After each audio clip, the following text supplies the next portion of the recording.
Barb was there. Barb was there. Dan was there for a little while. It was from 7 to 9, and then we came over here. I was in the hospital, I came home. Yeah, I know, it was tonight, Tim.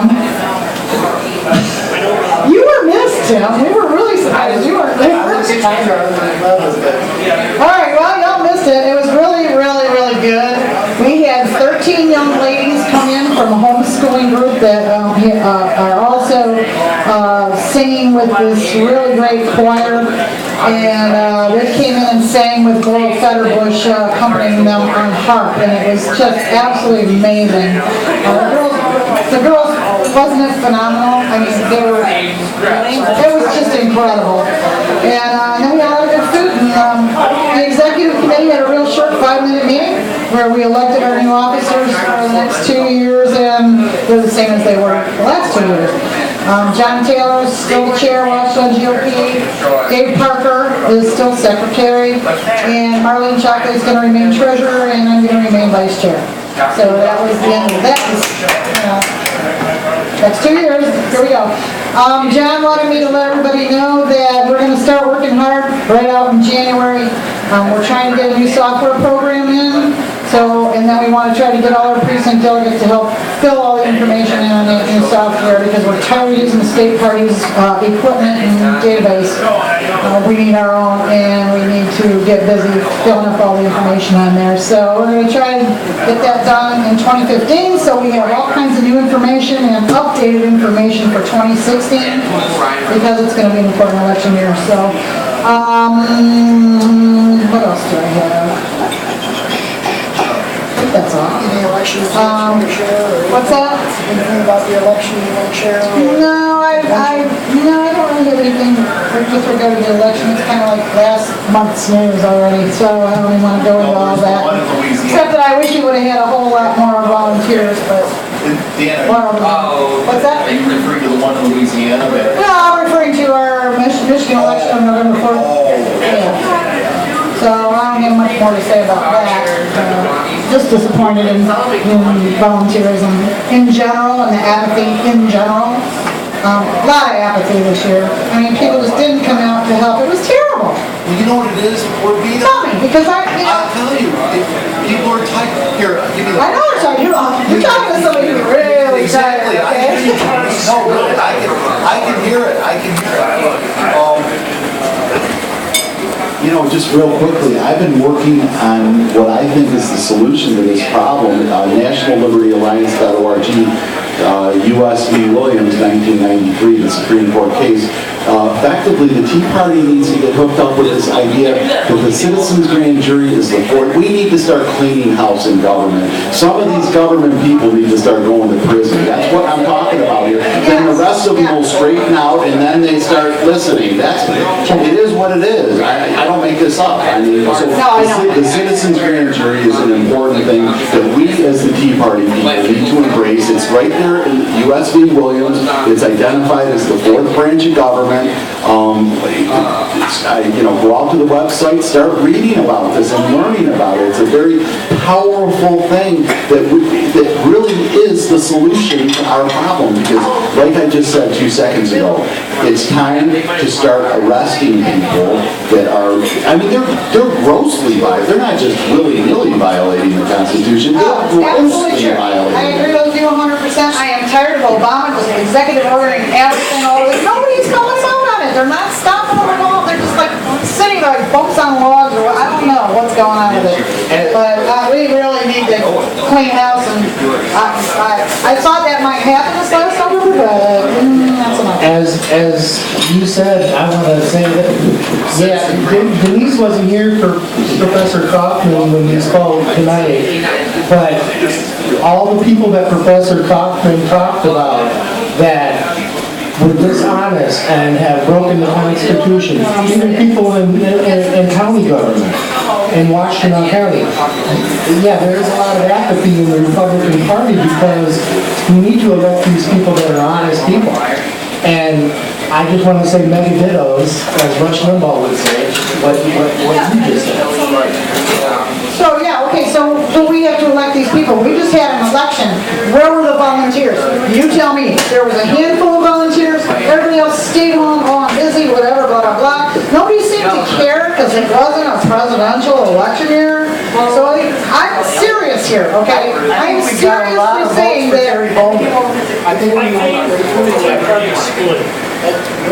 think we got a lot of votes for Terry Bowman. A lot of people that I talked to and went out and talked to about Terry Bowman, they said, who's Terry Bowman? And, oh, UAW? Yeah, I'll vote for him. But it came down to money with Terry. I think if Terry would have had the money to go up against Debbie Dingell, it would have been a lot closer. Well, Debbie Dingell refused 3 times to debate him because she knew if she debated him, she wouldn't stand a chance to win.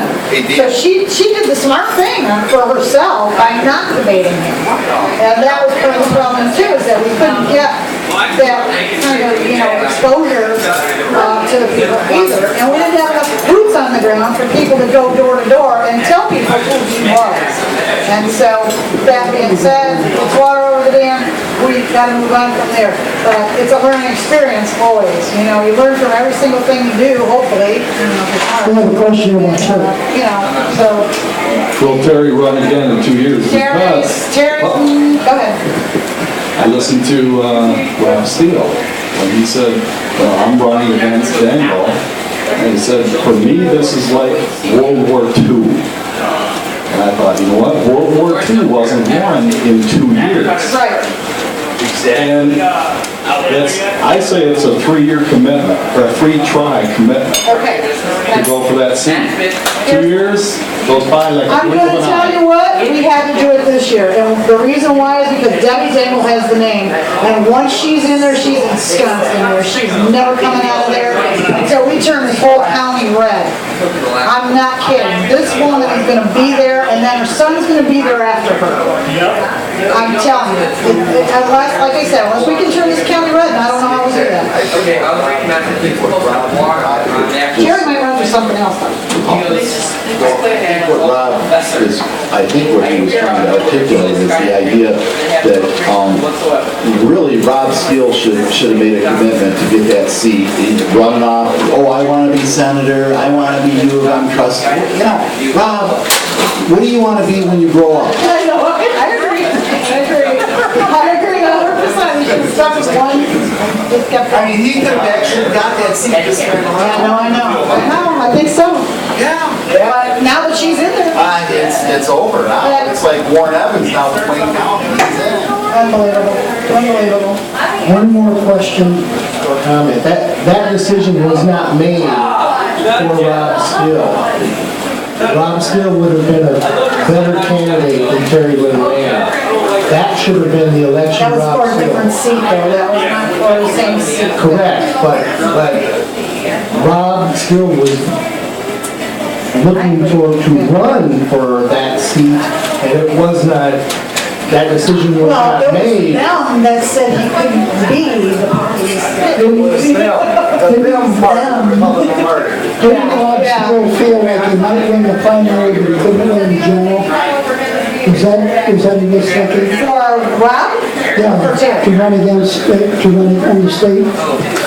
State party wasn't backing him, let's put it that way.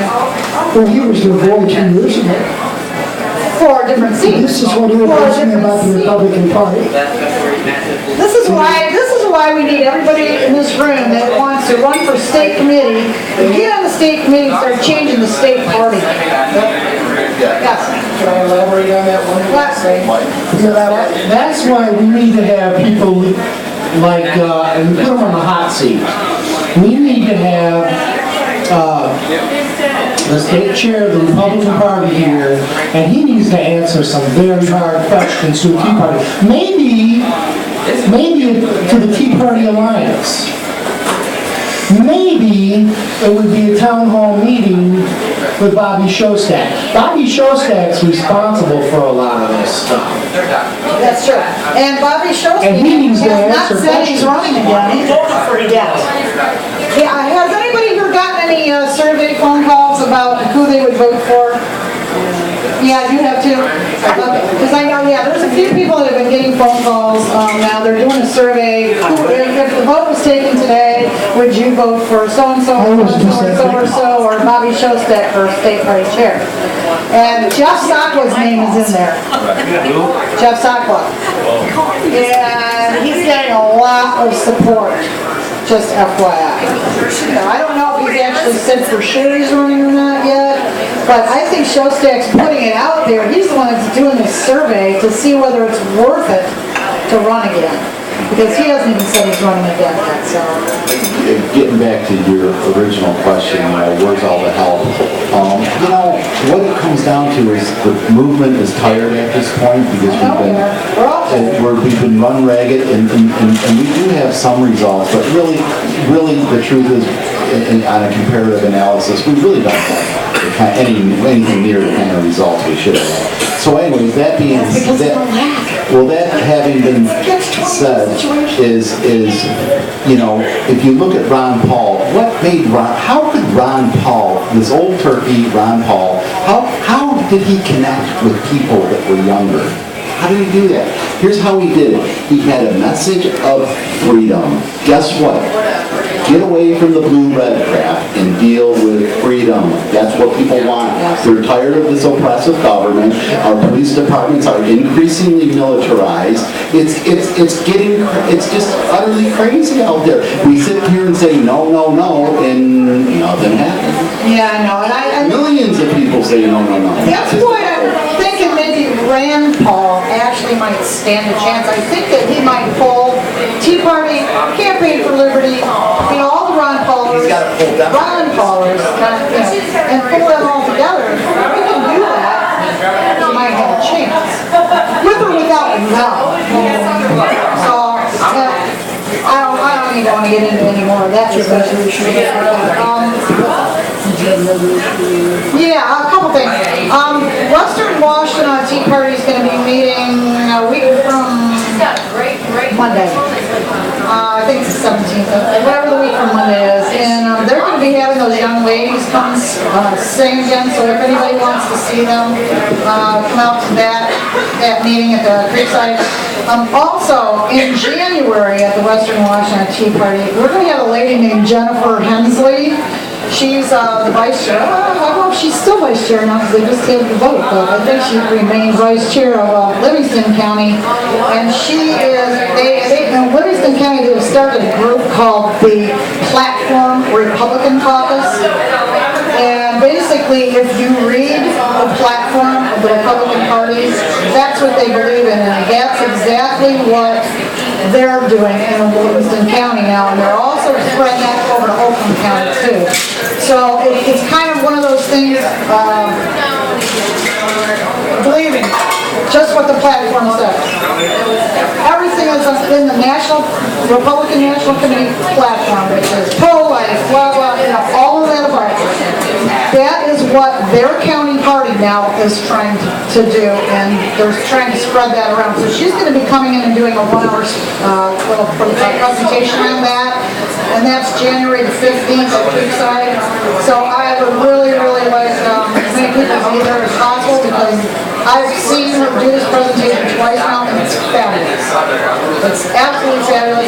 I already consider myself a platform Republican because I believe in everything that the original Republican platform stands for. And we just have to get our Republican Party, county parties, state party, whatever, district committees, all thinking like that. And that's how we have to change this part of the state. So please put that on the calendar for January the 15th. It's going to be really good. We'll be putting out some emails about it. Do you mean the 15th? 18th? You mean the 12th? The third Monday in January. Is it the 18th? The 19th. 19th? Okay, sorry. Yeah. One day. Okay, January 19th. Our regular Monday for Western Washington. So that should be a really great evening. So try to put that on your calendar. Okay?